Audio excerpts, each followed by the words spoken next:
Good evening, ladies and gentlemen. Welcome to this special edition of the Feuerstein's Fire American Soccer Show. This is the CONCACAF Champions Cup Round of 16 First Leg Review Show.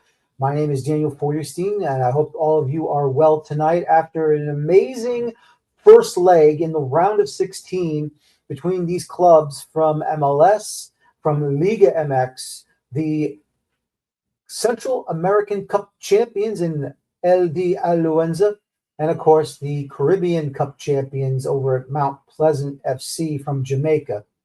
As always, join me and my fellow writers over at Beyond the 90 at beyondthe90.net or at substack.com. Also, locally on New York Soccer over at baddogsports.com. Of course, the chat room is open. Come on in, discuss amongst yourselves if you like.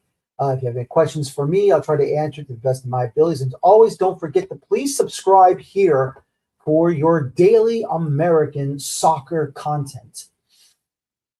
I have to tell you, I think it's getting better, this CONCACAF Champions Cup. I really think it's really starting to show what it's about and how these teams in this round, of course, we all know it's mostly the big boys, United States and Mexico, with, of course, the one club from MLS in Canada. You're seeing some pretty good action here in this first leg. And, you know, who would have thought San Diego FC fighting like this? Look, this is their first time in the CONCACAF Champions Cup. And to see them perform the way they have has really been tremendous. To lose two players due to red cards early in the match, later in the match, we'll get to that, of course, later on. But it's been really interesting. It's been fun. And, you know, we're always going to get a wacky game or two between these teams, whether they come from Liga MX or MLS, or if they are fighting one against each other. You know, you're getting the best of the best. And, you know, normally you would get in the first round the occasional rare upset when you see a lesser team from the Caribbean or from Central America get that opportunity to knock off a Liga MX side or an MLS side. But you didn't see that this time around. I mean, there was some pretty good soccer in the first leg of the first round and the second leg of the first round as well. So, you know, while I think these clubs are doing a bang-up job, and I like to think that the Nations League helps some of these players that are not international. They play their club side on the international level. They play here domestically in CONCACAF. I mean, to me, it feels like that the Nations League has uplifted and raise the level. Now, do I think it's going to surpass what UEFA does or CONMEBOL does? No, I don't think we're there yet. But the positives are there. And if the positives are there to make this tournament what it should be, then I don't have a problem. I don't have a problem with it. And I think we should all be grateful to see the offices of CONCACAF elevating their competitions from, you know, elevating the national team competitions into the club competitions. Obviously, I still feel that I still feel we should have at least a secondary international continental championship. I really believe bringing back the CONCACAF League should be the way to go. I really believe so, because if we are going to advance what this confederation can really do, then without a doubt, we can be better. But once again, this confederation is always known for the I'm going to be kind about this because, look, I really think Victor Montagliani, president of CONCACAF from Canada, he's really tried to improve this confederation a lot better. Now, obviously, if Jeffrey Webb was not part of the conspiracy with the FIFA scandal so many years ago, we would be talking about him and we would be praising Jeffrey Webb for what he has done for this confederation. But unfortunately, that situation tore it down. So now you got to give the spoils to Victor Montagliani. He has really improved CONCACAF. The Nations League gives additional support for these national teams, whether they're great or small. They give these national teams the opportunity to go out there and to battle during the international windows of September, October, and November. Now, starting this upcoming September, October window, they've been merged into one big window. So we are going to get double the window weeks. It'll be 2 weeks, 4 matches now, not 1 week. And that's brilliant. And that's great. And so as we continue on here, it just feels that the level of the Confederation internationally is improving. And that's all we really want to see is improvement. And hopefully one day, the World Cup champions will be outside of Europe or South America for the first time. And that's all we want. This confederation right now is improving in front of our eyes. Like I said, I don't think we're at the level of UEFA. We're at the level of a CONMEBOL. But it is improving. Sometimes slow and steady is the good thing because we have time on our side. And if we continue the improvement of our national teams, and then of course those national teams, those players that do play club teams domestically in this region, then that means the CONCACAF Champions Cup will improve as well. We already know who the strongest nations are: the United States and Mexico. Canada is finally coming around. Now, obviously, their Canadian Premier League teams probably are not there yet, but you know what? They have a lot of time to make up, and the time is on their side as well. It's right now Toronto, Vancouver, and Montreal that have the advantage over the rest of the Canadian Premier League.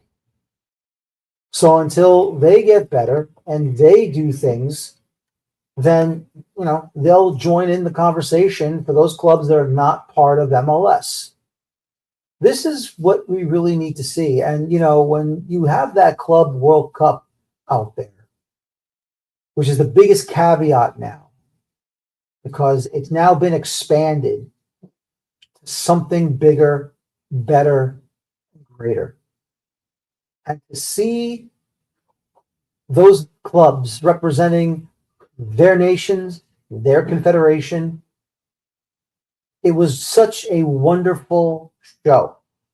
Even though Miami was the only team out of the 3 MLS sides to advance out of the group stage and go into the round of 16, the truth is, it's great to see those players battling against the best of the best in Europe, regardless of how old they are.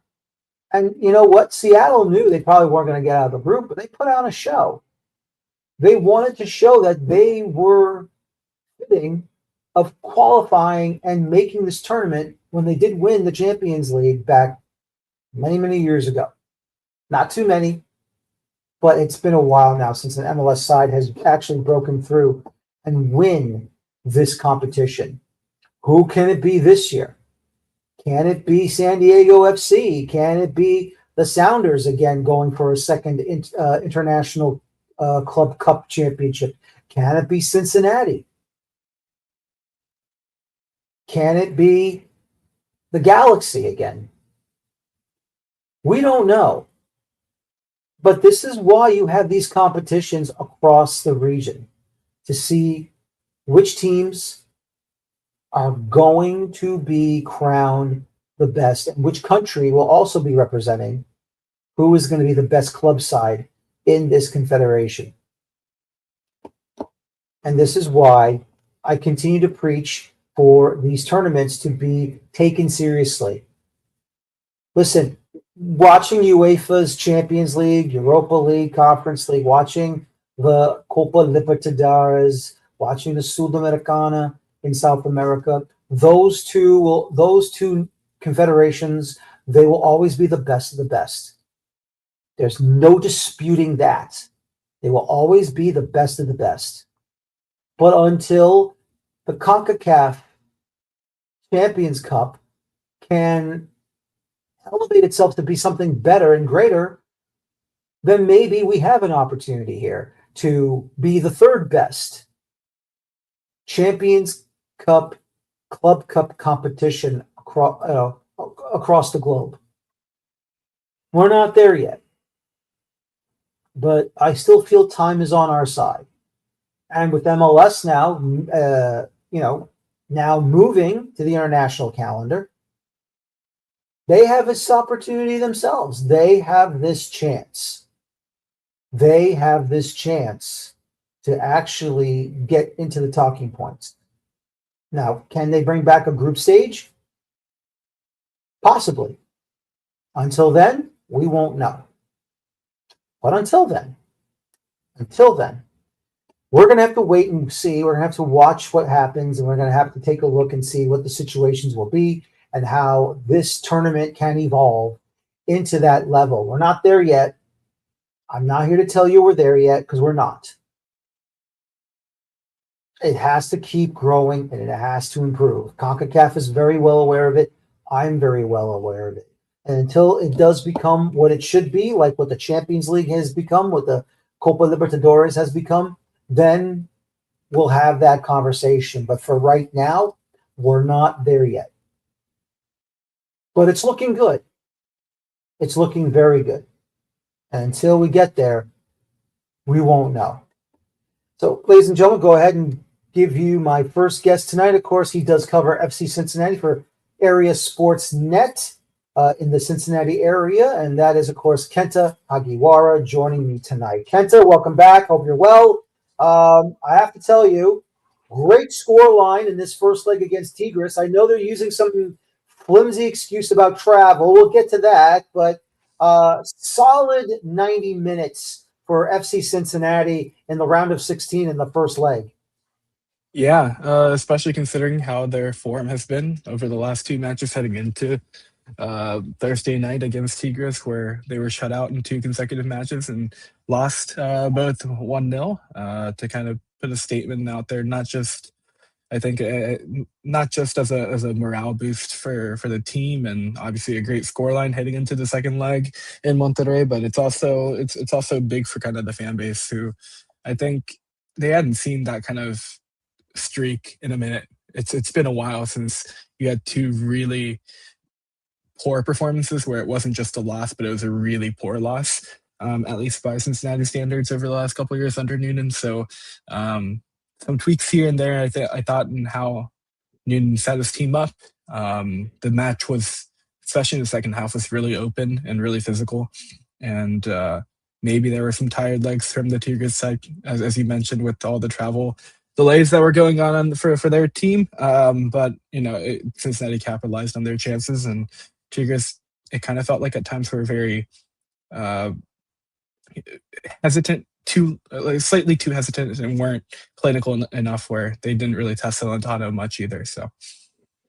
No, that's really strange for me because, look, I think we all know all the clubs in Mexico at the Liga MX are always going to be,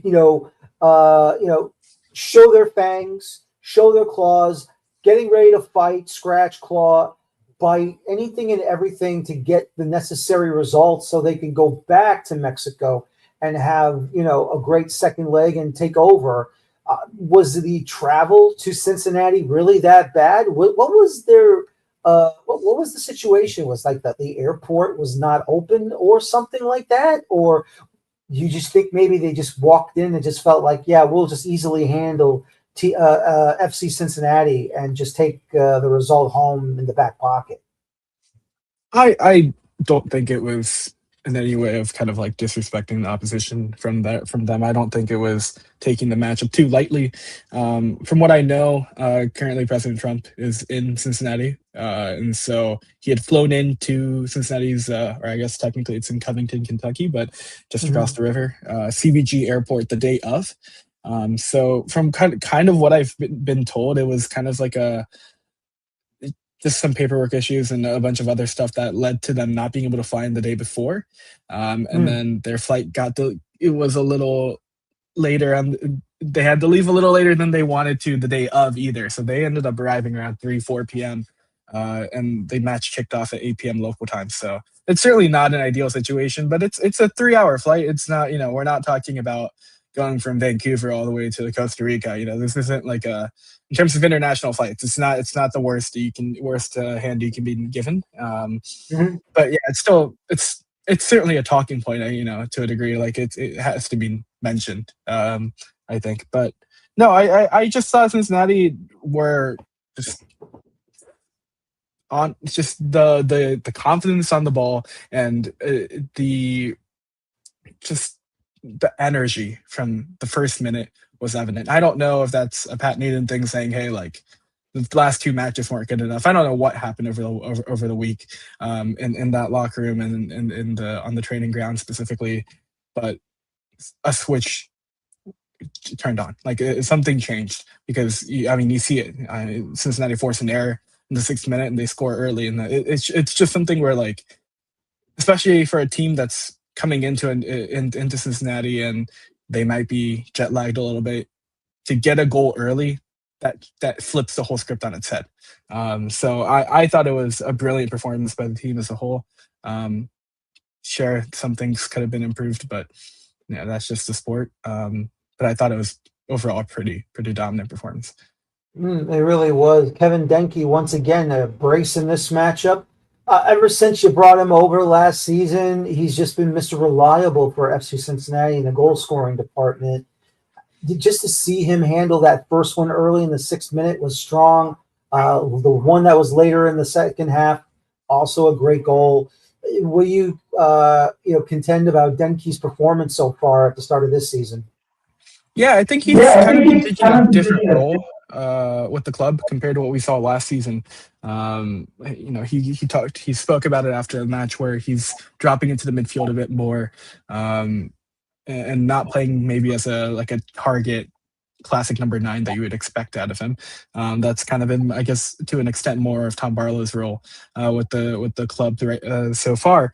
But no, he was incredible. Obviously, first touch finish on the early goal, and he had a great finish on the second goal as well. But he kind of spoke before the season about how he wanted to put more than one ball in the back of the net in a game. He did it once last year against Sporting Kansas City, but there wasn't a ton of multi-goal performances by Denke, and I think that was part of kind of a note from him coming into the season of where he wanted to kind of evolve his game and be like, hey, I want to be able to take over games and put multiple in the back of the net in a 90-minute stretch. And you see it happen in probably one of the most important matchups Cincinnati will have in the first half of the season, at least. So, he's obviously attracting a lot of interest from a lot of European clubs as well, and that comes as no real shock. But yeah, a brilliant performance by him. Yeah, very brilliant performance from him. Tom Barlow so far. Has Pat Noonan rediscovered something for Tom Barlow? Because obviously he hasn't really put many goals in the back of the net, and so far I think he has what right now 2 or 3 Champions Cup goals so far this season. Yeah, he has 3 in 3 matches. Granted, one of them was in a 9-0 win, and I don't know how much value you put on that goal in particular. I think with Tom, he has an incredible work rate. I don't know how I'm sure that's what he did in his time in New York with the Red Bulls as well, where he's a great presser of the ball, really aggressive, and can push the back line to create space for someone like Denke to sit underneath and collect balls and create chances, or Evander, or whoever fits in that 9 and 10 role as a center forward or a 10, right? I think he fits the scheme very well, and he's finishing off his chances. it's a 3-4 group here in Cincinnati right now with Denke, Barlow, and also Ayub Jabari, the Moroccan. And I feel like Barlow has kind of solidified himself at the moment as the clear number 2 in my eyes.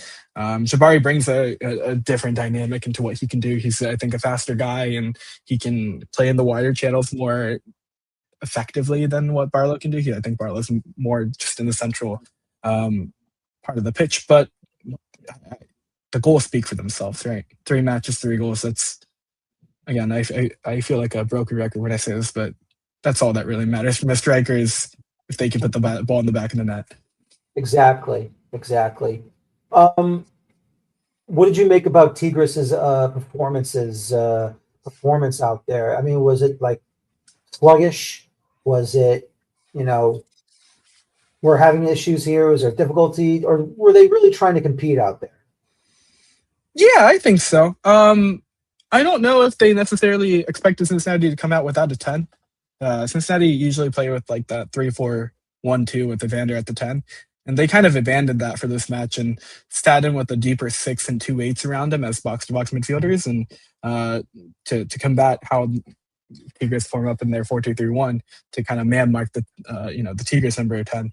And it really worked. I thought, their captain, their number 10, I guess technically number 11, and Brunetta really struggled to get on the ball at times, with Guidi kind of man marking him at times. So I feel like that disrupted what they were trying to do early. And then you combine that with the early goal that you concede. And sometimes when you're on the road, you ideally want to get 1 goal. But thinking about it across 2 legs, sometimes you're more worried about preventing more from going in the back of the net and the aggregate score getting worse before the way, your home fixture.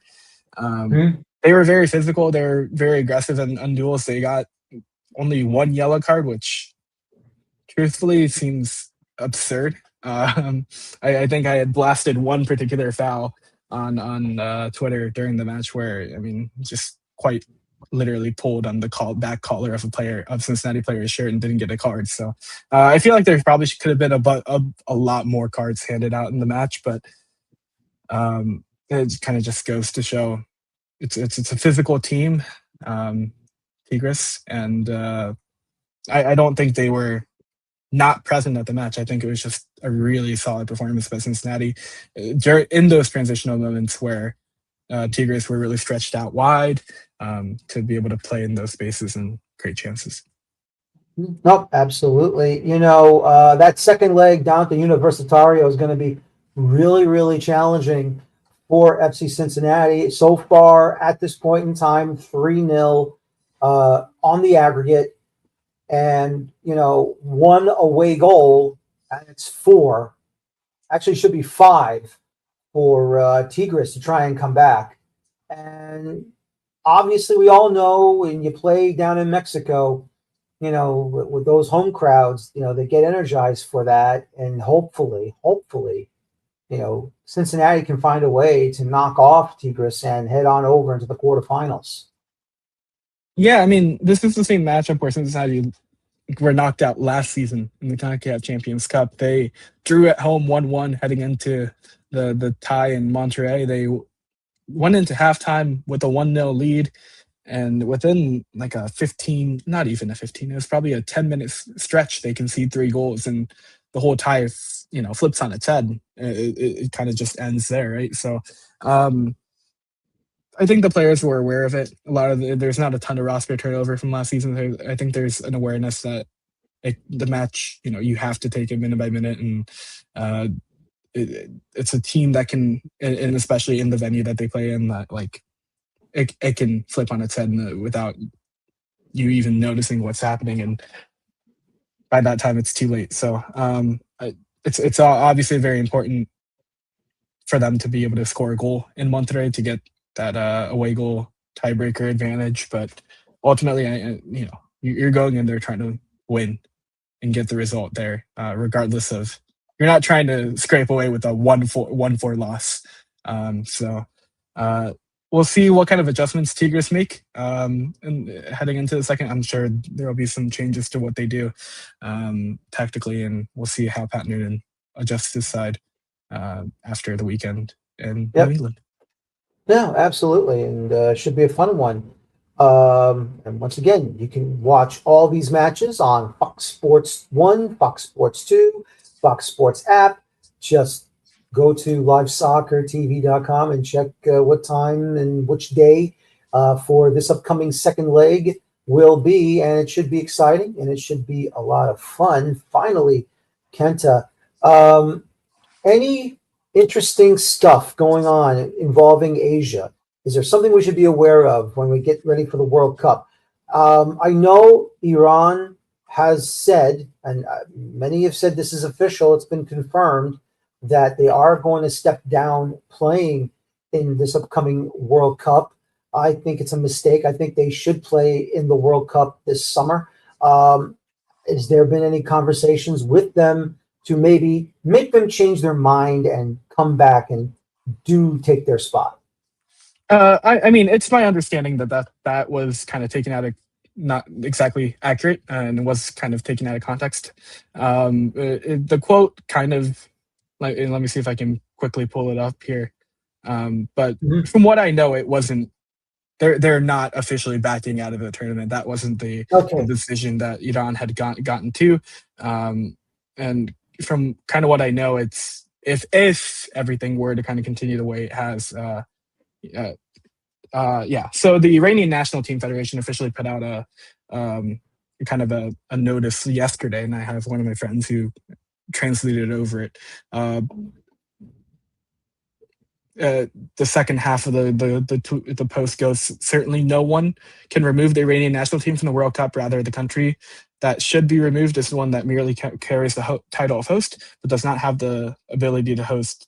Yeah, but long story short, they're not officially withdrawn. That's not really the conversation that's being had. I know a lot of news groups are kind of running with that, which it's Yes. just not true as at the moment. Mhm. I know Iraq And is also thrown in that conversation with their even worse situation, if we're being honest, with Mhm. the intercontinental playoffs going on. They aren't able to fly out to the matches, Mhm. so we'll see. We'll Exactly. kind of monitor what's going on there closely. Yep. But at the moment, Iran is still in the World Cup, as is every other Asian nation that has qualified, and Iraq is still trying to find a way to make the intercontinental playoffs happen.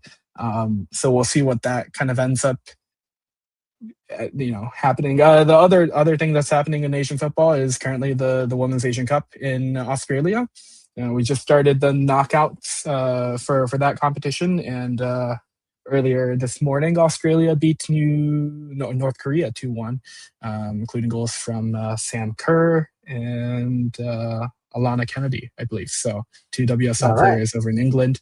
But that tournament has hitting the knockout stages with I guess this is the quarterfinals right now. So some fun matchups coming up.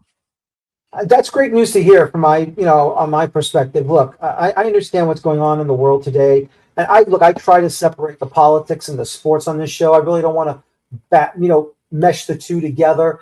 But honestly, I would like to see the Iranian men's national team do come over and do participate in this World Cup. I think it would be a shame if they don't participate. I think it'd be wonderful if they just come here. I don't know if they'll be starting in Canada, Mexico, or in the United States, but would love for them to come over. I would love for them to perform, period. Just want to see them, get their moment in the sun here, obviously. I think it would be a mistake if they did decide to say, no, we're not coming. So that's great to hear. It's not official. Very happy to hear about that, and that's great. And, we'll see. We'll move on, of course. And Kenta, as always, I appreciate your time coming on the show. I'll talk to you next week in the second leg review. And good luck with Cincinnati this upcoming weekend's match. At who you're facing this weekend again? They're against the Reds in New England. In New England, and they finally got their grass field installed. How exciting is that, right? It's fantastic. I only hope they keep it. They got to It keep that sounds like they thing, man. won't, but one can I dream. know. I know. Well, look, until the new stadium gets their groundbreaking ceremony and then they start construction, we'll see what happens. Then maybe they'll tolerate the field turf a little longer. But, until then, hopefully, maybe the grass stays. We'll see what happens. You never know. Kent, as always, I appreciate your time. Thank you very much. I'll talk to you again soon, my friend. You take care. Bye-bye. Bye-bye. Kenta Hagiwara from areasportsnet.com. Of course, don't forget, he also writes Asian football news stories over at baddogsports.com. So, watch for Kenta's writings moving over. Unfortunately, it's all the guests we have tonight. Just not able to get anyone tonight. But, that doesn't mean that we stop talking about the rest of these matches. Let's go ahead. Philadelphia Union were facing Club America. One goal was all that it decided. Union did do their best to try and nick one to level the scoreline, trying to level the aggregate at 1-1. But right now, Club America with the advantage, with the victory and the away goal. So it's up for the Union. It's up to the Union right now to go down to Mexico and try to make it a 2-1 scoreline to take the advantage away from them with the away goals. So we just have to sit back, relax, watch and see what's going to happen, because until then, we'll find out, of course, what the situation will be, and it will be a little bit better. From the Liga MX battle, Monterrey hosting Cruz Azul. What an amazing match we had here. It did start off with the visitors with the away goal in the 25th minute. Eric Lira making it 1-0. And then it's a Roberto De La Rosa fun fest with a brace, 5 minutes apart.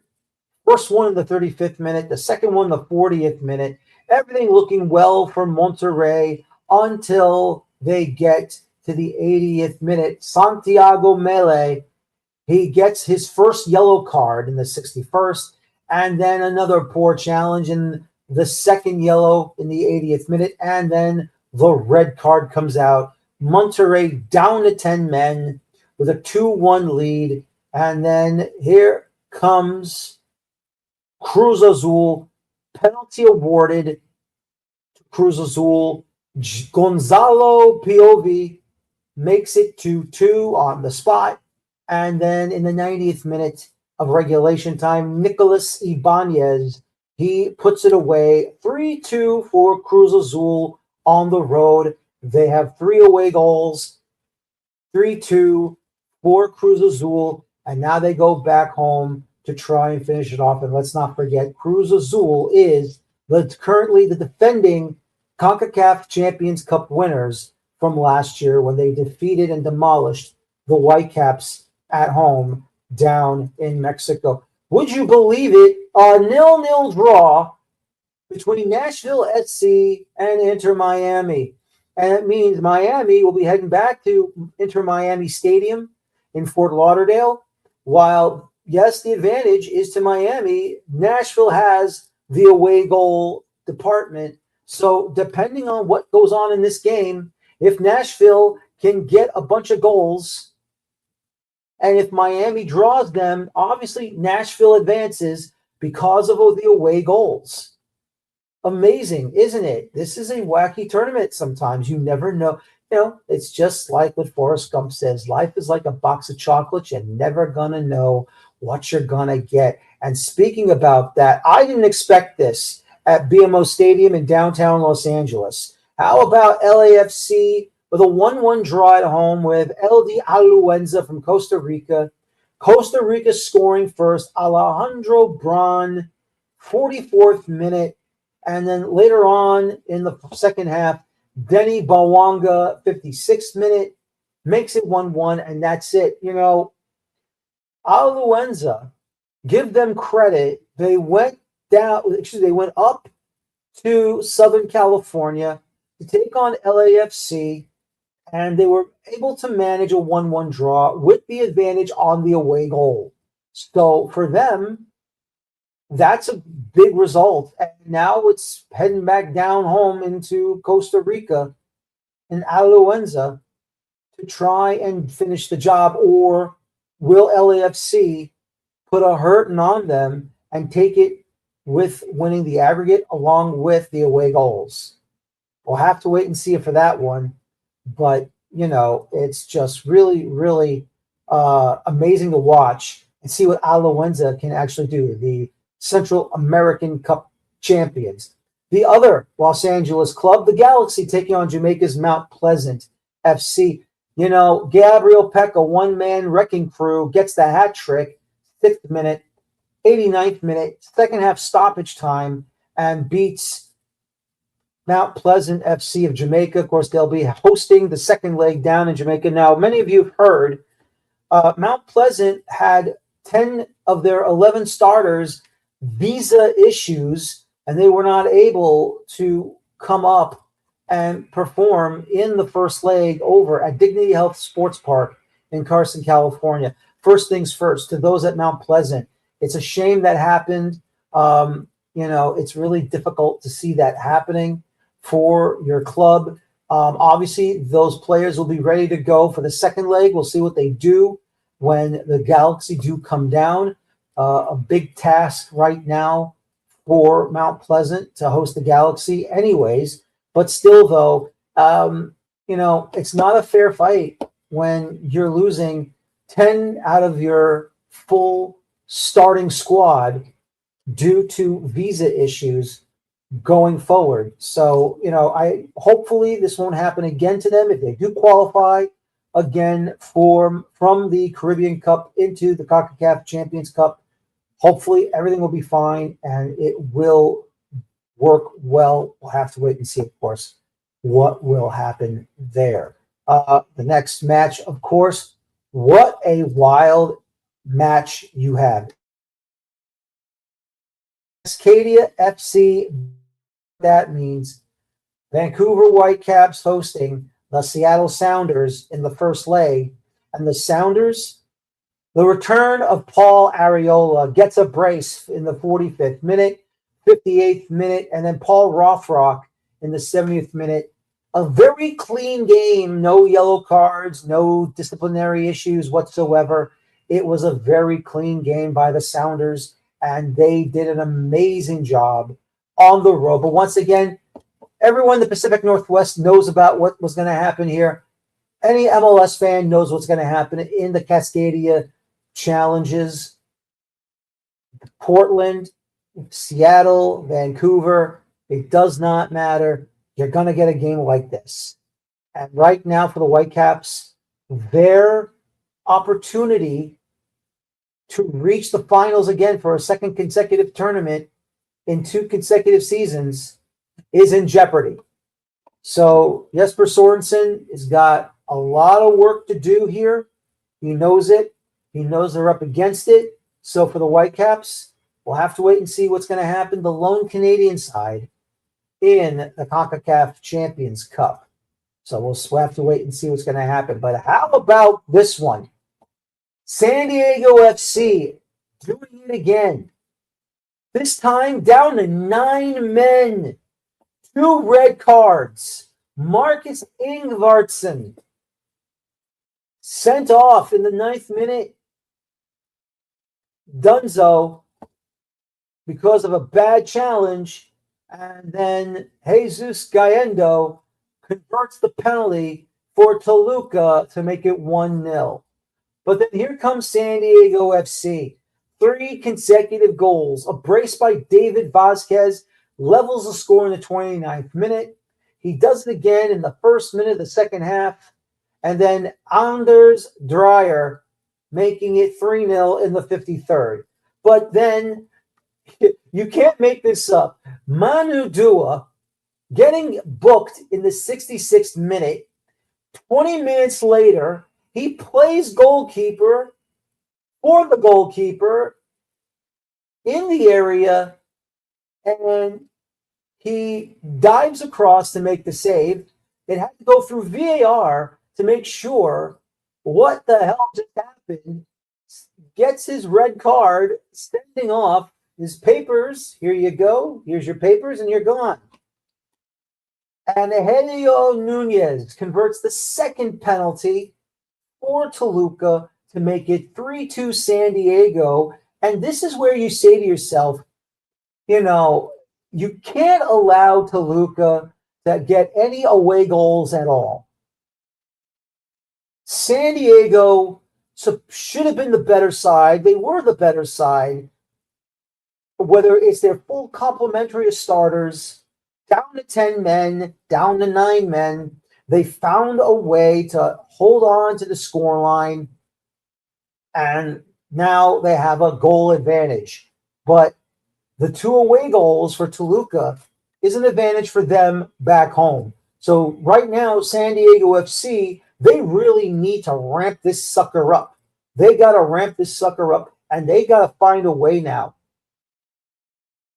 to get a result down at Toluca, and they really need to go out there, and they have to find a way to get goals and take advantage of not just away goals. It's not just earning away goal advantage. They really need to score 2 goals to at least 2 goals to equalize the away goals rule.